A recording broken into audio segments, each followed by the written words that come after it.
ministre de la Culture, de l'Artisanat et des Relations avec le Parlement, porte-parole du gouvernement et celui de l'Environnement commente les résultats du Conseil des ministres.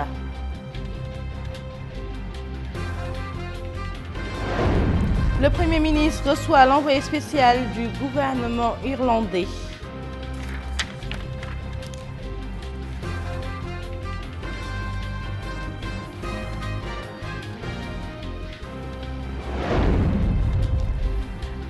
La phase éliminatoire du concours défi de la lecture arabe sanctionnée par la remise de prix et de distinctions. Merci de vous joindre à nous. Le Premier ministre Mohamed Salem Ould-Béchir a reçu aujourd'hui en audience Kenneth Thompson, envoyé spécial du gouvernement irlandais pour la campagne du Conseil de sécurité de l'ONU pour la période 2021-2022. L'entrevue a porté sur la campagne et l'appui à son pays, ainsi que sur le développement des relations de coopération entre notre pays et l'Irlande.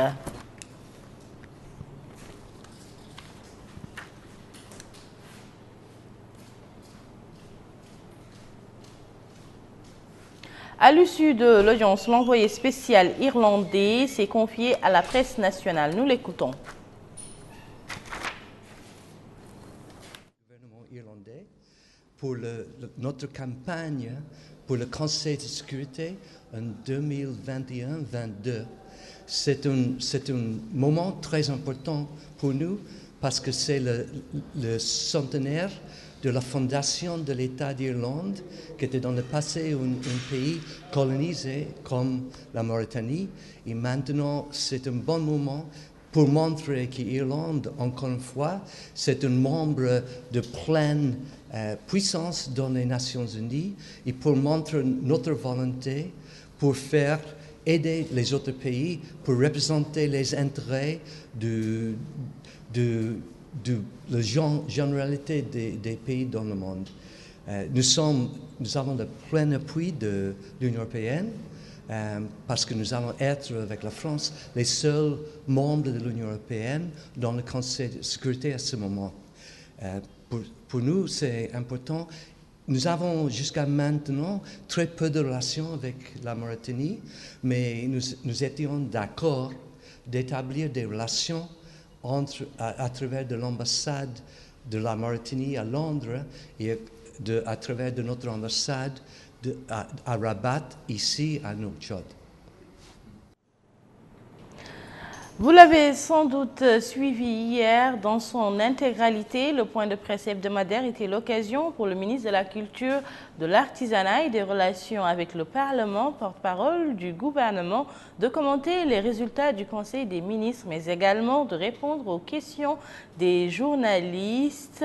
Son homologue de l'environnement et du développement durable a quant à lui détaillé les réalisations accomplies par son département au cours de la dernière décennie. C'est un compte-rendu de Bokar Bailaba.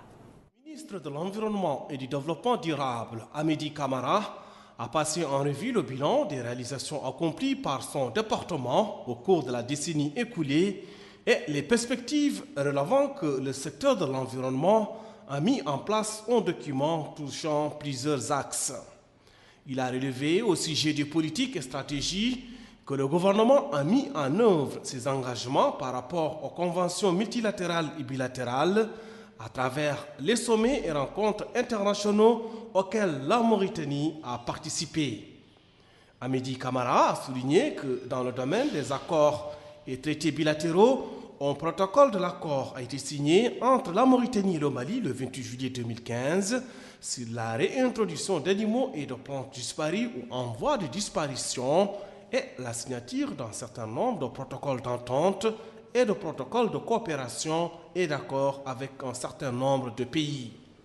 En ce qui concerne les lois publiées au niveau national, le ministre de l'Environnement et du Développement durable a indiqué que la loi numéro 2011-049 du 7 novembre 2011 portant loi fondamentale sur les ressources en eau, forêt et pêche avait été promulguée.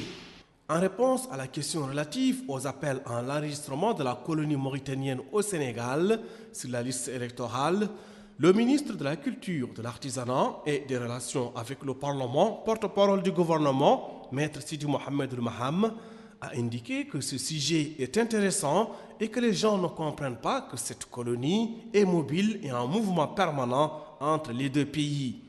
Il a ajouté que les autorités compétentes soulignent souvent que cette colonie n'est pas stable, contrairement à celle dans d'autres pays comme la Côte d'Ivoire, l'Arabie Saoudite, la France et tant d'autres pays.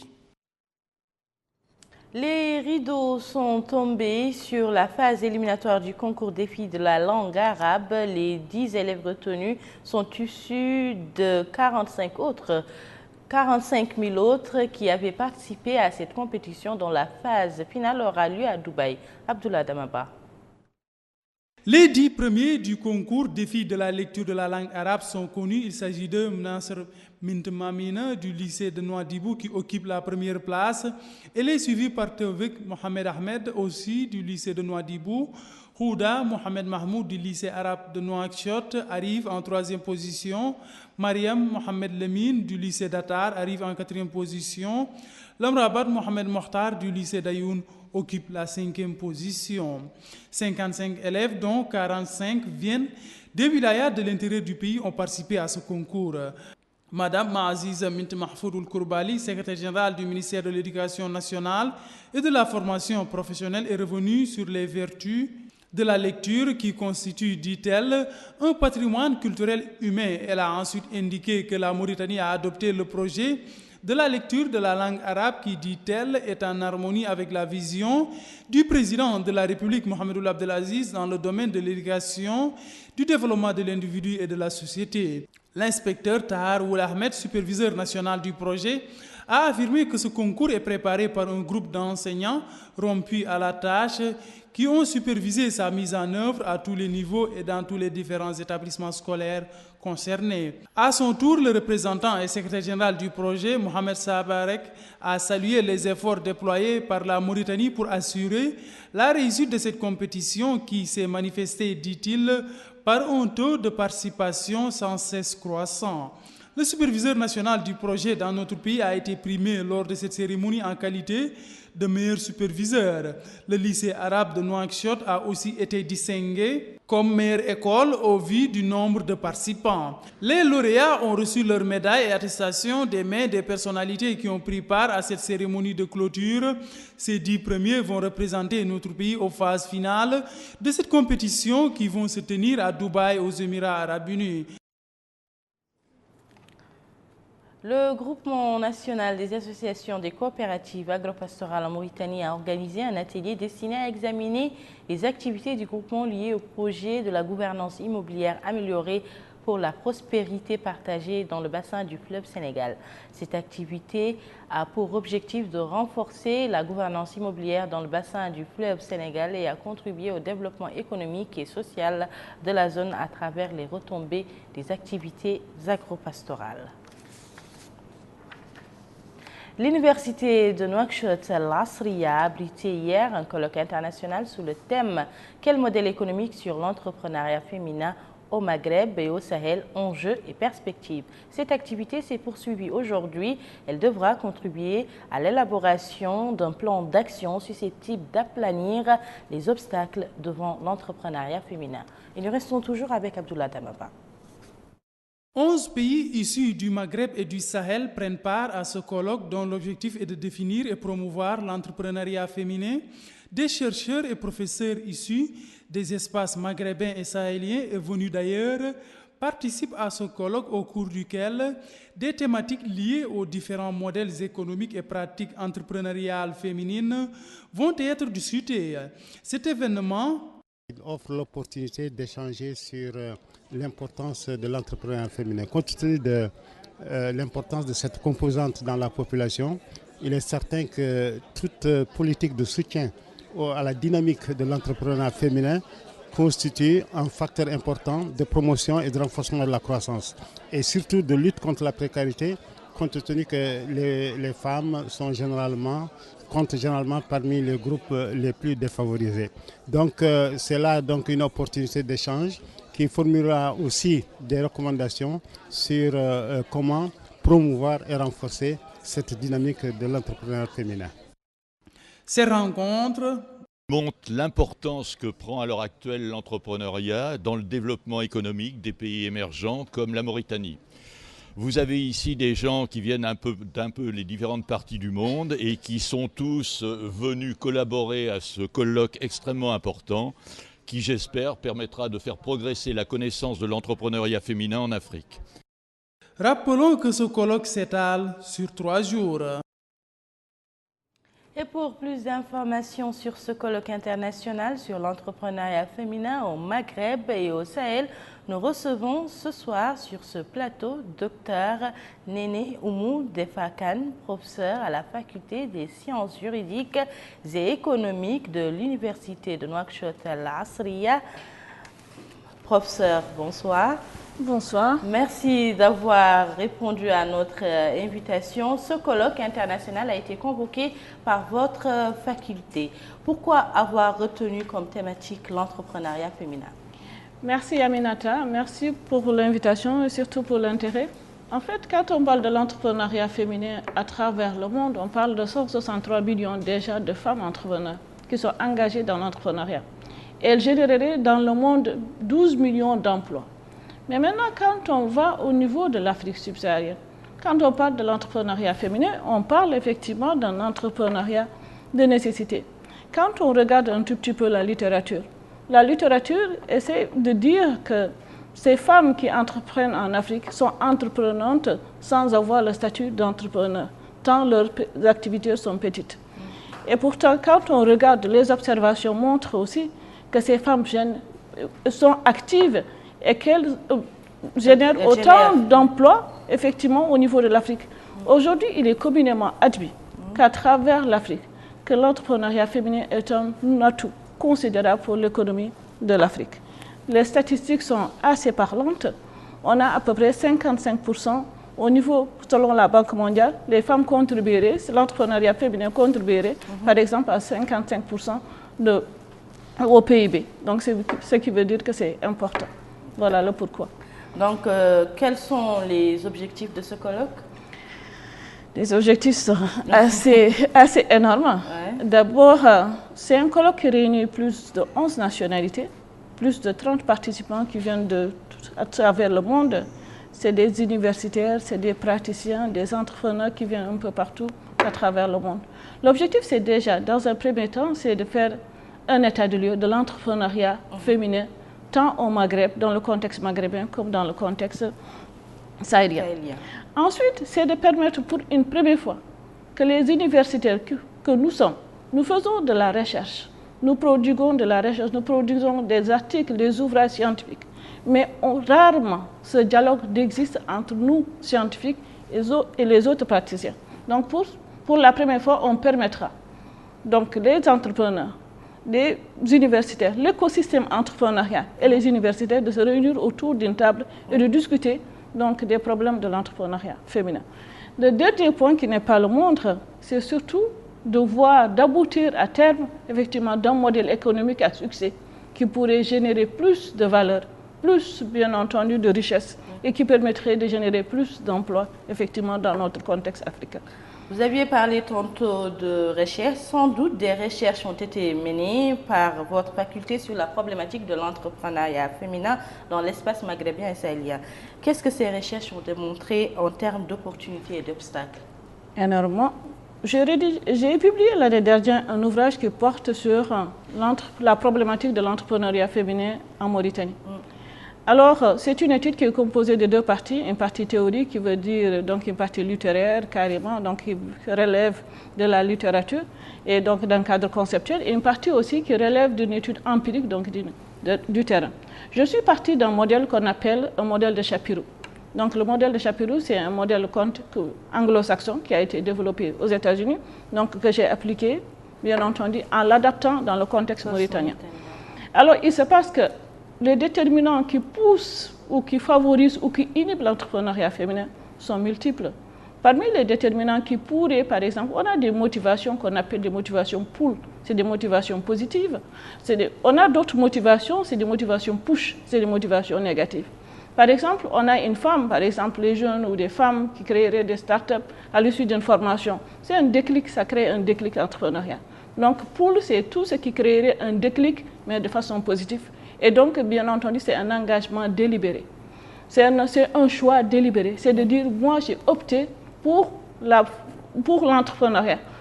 Mais maintenant, on a ce qu'on appelle les facteurs pool. C'est quand on n'a pas le choix. Vous avez des femmes, malheureusement qui n'ont pas eu des études poussées et effectivement qui se retrouvent au cours de leur vie seules, avec des enfants à charge. Et ces femmes, l'entrepreneuriat se présente pour elles comme un entrepreneuriat subi. C'est pourquoi on parle de l'entrepreneuriat voulu.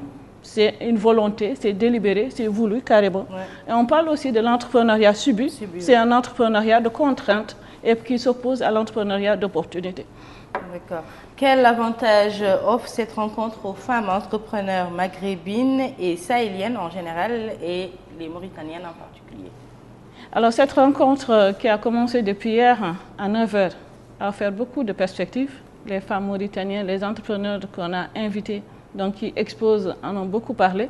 L'objectif, c'est aussi de permettre à ces femmes, qu'elles soient maghrébines, qu'elles soient mauritaniennes, qu'elles soient autres, bien entendu, du Sahel, qu'elles se regroupent autour, bien entendu, des avantages. Comment est-ce qu'elles pourraient créer des réseaux, voire développer leur activité?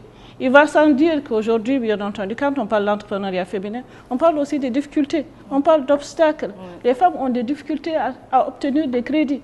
Elles ont des difficultés, bien entendu, à développer leur activité. Leur perspective, leur activité est tellement limitée qu'elle n'offre aucune, ou une perspective limitée assez moyenne. Donc l'objectif, c'est de voir comment ensemble on pourrait effectivement envisager de développer une activité, comme je l'ai dit là, tantôt rentable, qui développerait de la valeur, de la richesse et de l'emploi, et de permettre à ces femmes de sortir, bien entendu, de l'entrepreneuriat de nécessité, de survie et d'aller vers l'entrepreneuriat, bien entendu, d'opportunités, donc qui générer de la valeur. Vos attentes et votre dernier mot, Madame Docteur Néné Oumou Defa Kane.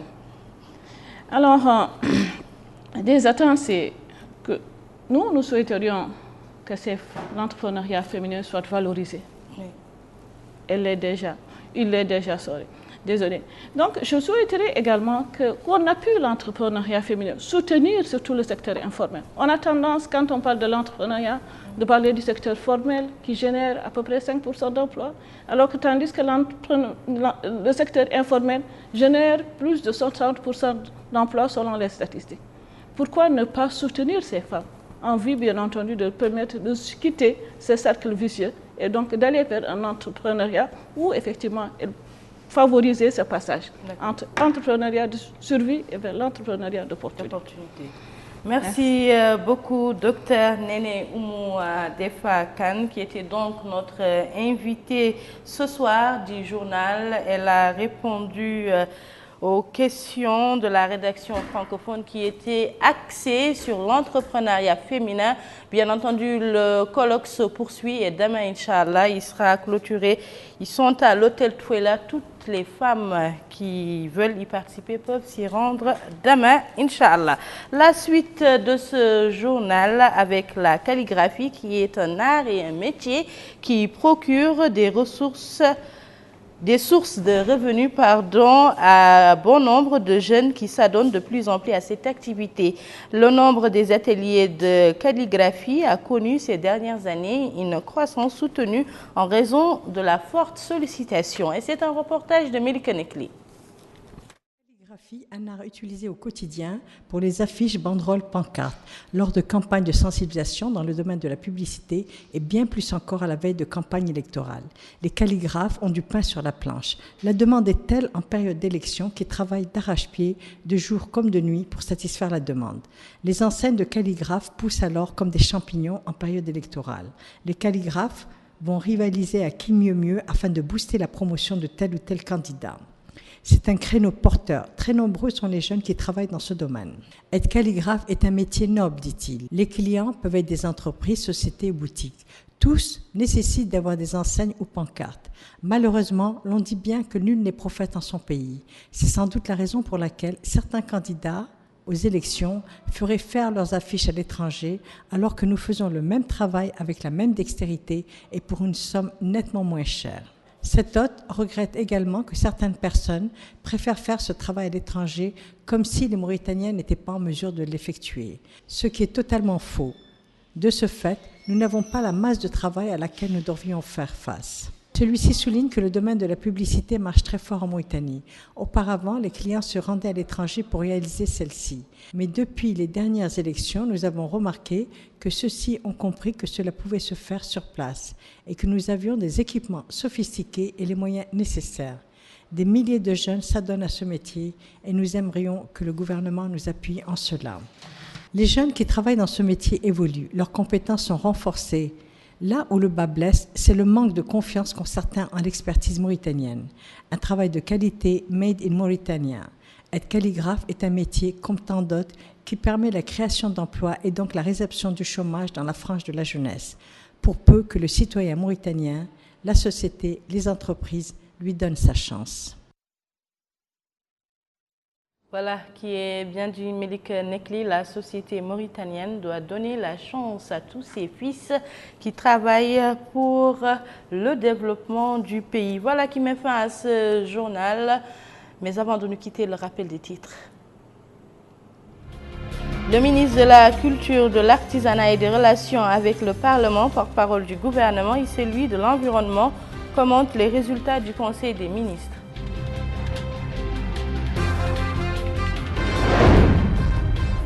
Le Premier ministre reçoit l'envoyé spécial du gouvernement irlandais.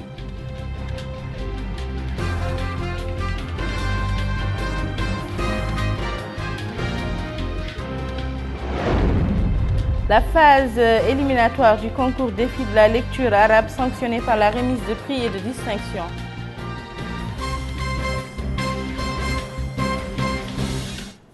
Où que vous soyez, c'était un réel plaisir pour moi de partager avec vous ces moments d'information. Le JTF revient demain soir comme chaque soir et à la même heure, Inch'Allah.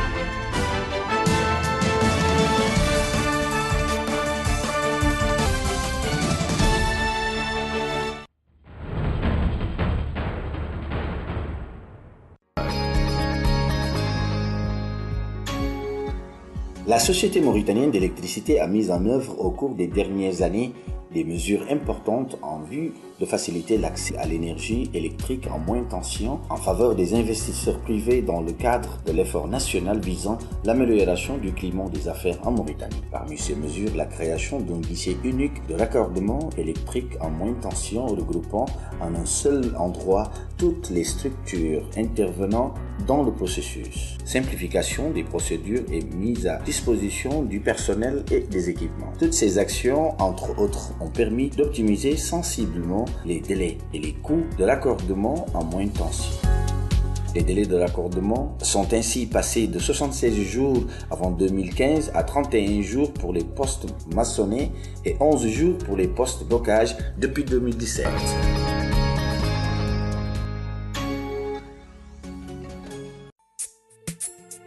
Chinguitel revient avec une offre incontournable.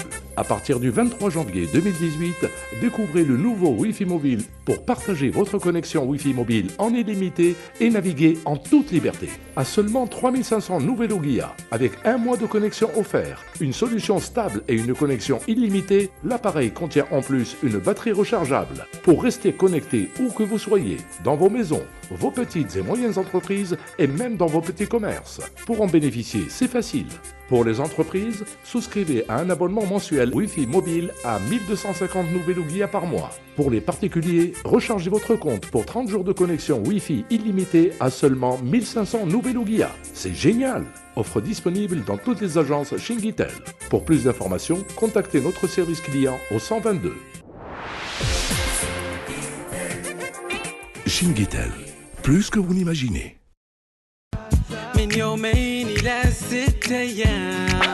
Vous avez apprécié le pass WhatsApp? Découvrez maintenant le nouveau forfait de Moritel qui vous donne accès à plus de réseaux sociaux sans payer de connexion. En plus de la commodité de WhatsApp, profitez de la convivialité d'Instagram, de l'instantanéité Twitter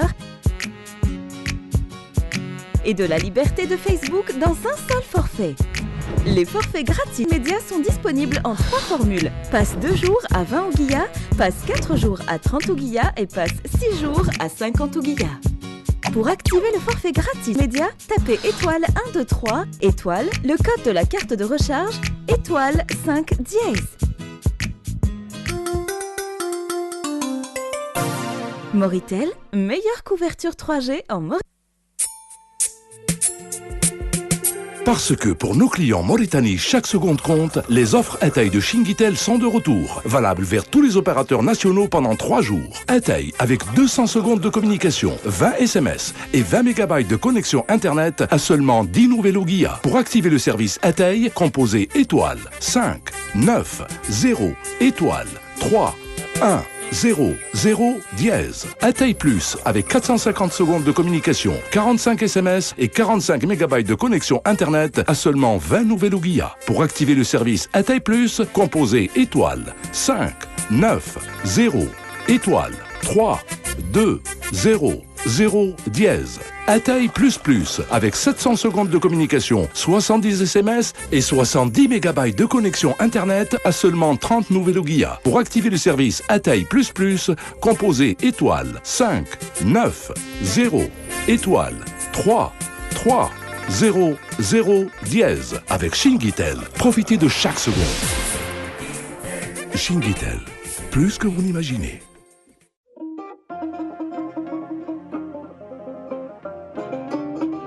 انترنت موريتل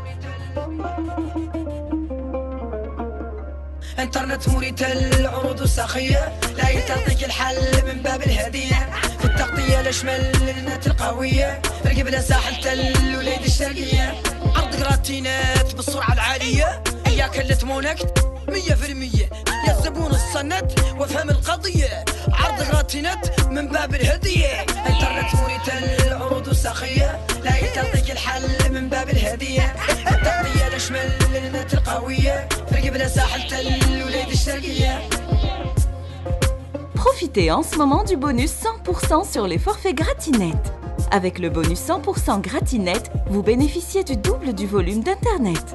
Rechargez la carte de 50 ouguiyas, vous obtenez 1 giga de données pour vous connecter à Internet durant 3 jours.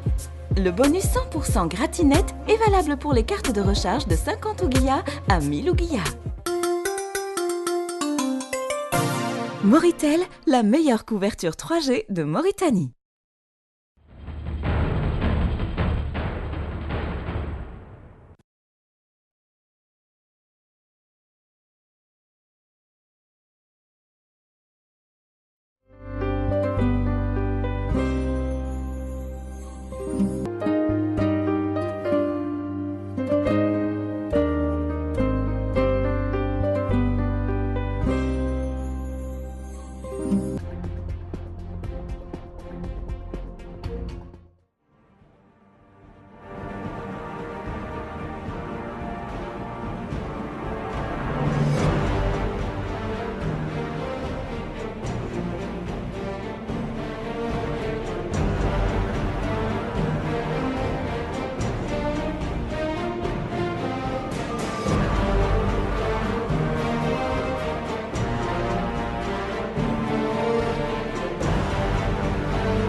حقوق الملكية الفكرية الأدبية والفنية مفاهيم حديثة التشكل نسبيا شملتها الأجيال المتأخرة من حقوق الإنسان وتعني في مجملها حماية النشاط الفكري وإبداعات العقل البشري وإنتاجه المادي والمعنوي لضمان استغلال ثماره فقط من طرف المنتج الأصلي صاحب براعة الاختراع. مفاهيم حقوقية وتنظيمية تجسد أهمية المجال الذهني وحركة الاختراع والابتكار لتطوير البشرية في مسار نموها الحضاري مختلف الأشكال والملامح حسب اتساع أو انحسار اللمسة الإنسانية في ذلك المسار وحضورها في إنجاز الفعل الحضاري.